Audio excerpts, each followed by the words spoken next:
ಇದು ರಕ್ತ ಇದ್ದಂಗಿರುತ್ತೆ. ನಾವು ಬೇಕರಿ ಕೇಕಿಗೆ ಎಲ್ಲ ಬಳಸುವಂತ ಬಣ್ಣಗಳಿದು. ಈ ತರದ ವಿಷಯನ ನಾವು ತಿಂತೀವಿ ಬೇಕರಿಲಿ ತಿನ್ಬೇಕಾದ್ರೆ. ನೋಡಿ ಕೈಗೆ ನೀರ್ ಹಾಕಿ ತೊಳಿರಿ, ಇದು ಹೋಗುತ್ತೆ ತೋರಿಸಿ. ನೀರ್ ಕೊಡ ಬನ್ನಿ ಬನ್ನಾರೇನ ನಿಮ್ಗೆ ಇನ್ನೊಬ್ರು ಹಾಕೊಳಪ್ಪ ಯಾರು. ನೋಡಿ ಇದು ಕೇಕಿಗೆ ನಾವು ಹನಿ ಕೇಕಿಗೆಲ್ಲ ಹಾಕಂತ ಬಣ್ಣ, ಇದು ಸಿಂಥೆಟಿಕ್ ಬಣ್ಣ. ನೋಡಿ ಕೈ ತೊಳಿರಪ್ಪ, ನೀರ್ ಕೊಡ್ರಿ. ಅಲ್ಲಿ ಜಗ್ ನೀರ್ ಆಯ್ತಲ್ವಾ,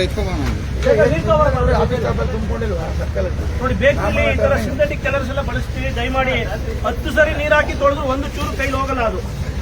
ನೋಡಿ ಈ ತರ ಇದನ್ನ ನಾವು ಕೇಕಲ್ಲೆಲ್ಲ ತಿನ್ನುವಂಥದ್ದು. ನೋಡಿ 10 ಸರಿ ಕೈ ತೊಳೆದ್ರು ಈ ಬಣ್ಣ ಹೋಗ್ತಾ ಇಲ್ಲ. ಒಂದ್ಸರಿ ಕೇಕ್ ತಿಂದ್ರೆ ಕಳ್ಳಲ್ಲಿ ಹೆಂಗ್ ಕುತ್ಕೊಳ್ಳಲ್ಲ ಅದು. ನಾವು 106 ಸರಿ ಕೇಕ್ ತಿಂದ್ರೆ ಅದಕ್ಕೆ ಅನೇಕರಿಗೆ ಕ್ಯಾನ್ಸರ್ ಎಲ್ಲ ಬರೋದು. ದಯಮಾಡಿ ಕೆಲವು ಕಡೆ ಇದು ಎಕ್ಸ್ಪೈರಿ ಆಗಿರೋ ಬಣ್ಣಗಳನ್ನೆಲ್ಲ ಬಳಸ್ತಾರೆ.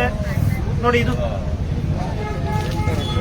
10 ಸರಿ ತೊಳೆದ್ರು ಹೋಗ್ತಾ ಇಲ್ಲ. ಇದನ್ನ ನಾವು ಕೇಕ್ ತಿಂತೀವಿ. ಒಂದ್ಸರಿಗೆ ಎಷ್ಟು 20 ಸರಿ ಉಜ್ಜು ತೊಳಿತೀವಿ, ಕಳ್ಳೊಳಗಡೆ ಉಜ್ಜಿ ತೊಳಿತೀವ ನಾವು. 100 ಸರಿ ನಾವು ಈ ತರದ ಕೆಮಿಕಲ್ಸ್ ಎಲ್ಲ ನಮ್ಮ ಬಾಡಿಗೆ ಹೋದ್ರೆ ಅದಕ್ಕೆ ನಮ್ಗೆಲ್ಲ ಕ್ಯಾನ್ಸರ್ ಎಲ್ಲ ಬರುವಂತದ್ದು. ದಯಮಾಡಿ ಸಾಧ್ಯವಾದಷ್ಟು ಈ ಬೇಕರಿ ಪದಾರ್ಥಗಳನ್ನ ಅವಾಯ್ಡ್ ಮಾಡಬೇಕು. ಇವತ್ತು KR ಪೇಟೆನಲ್ಲಿ ಎಲ್ಲೆಲ್ಲಿ ಎಕ್ಸ್ಪೈರಿ ಆಗಿರೋ ಬಣ್ಣಗಳನ್ನ ಬಳಸ್ತಾರೆ ಇದನ್ನೆಲ್ಲ ನಾನು ಪಾಂಡುಪುರ AC ಮತ್ತೆ ನಮ್ಮ ಕೃಷಿ ಆಫೀಸರ್ ಬಂದು ಇವತ್ತು ಚೆಕ್ ಮಾಡೋದನ್ನ ಮಾಡ್ತಾ ಇದ್ದೀವಿ. ಸಾರ್ವಜನಿಕರು ದಯಮಾಡಿ ಜಾಗೃತಿಯಾಗಿ ಇರಬೇಕು. ಈ ತರ ಹಾನಿಕಾರಕ ವಸ್ತುಗಳನ್ನ ಬಳಸಬಾರ್ದು. ಕೇಕು ಬಣ್ಣ ಚೆನ್ನಾಗಿದೆ ಅಂತ ಮೇಲ್ಗಡೆ ಹಾಕೋ ಕ್ರೀಮು ಕೂಡ ತೆಗೆದು ತಿನ್ಬೇಕಾಗ್ತದೆ. ಇದೆಲ್ಲ ವಿಷನ ತಿಂತಾ ಇದೀವಿ ನಾವು. ನಂಗೆ ಭಯ ಆಗ್ತದೆ. ಇನ್ನು ಲೈಫಲ್ಲಿ ಬೇಕರಿ ಐಟಮ್ ತಿನ್ನೋದಿಲ್ಲ ಅನ್ಸುತ್ತೆ. ಒಂದ್ಸರಿ ನೋಡಿ ಕೈ ತೊಳೆದು ಒಂದ್ಸರಿ ಬಣ್ಣ ಹಾಕಿದಕ್ಕೆ ಇಷ್ಟು ಬಣ್ಣ. ಇಲ್ಲಿ ಬನ್ನಾರೇಣ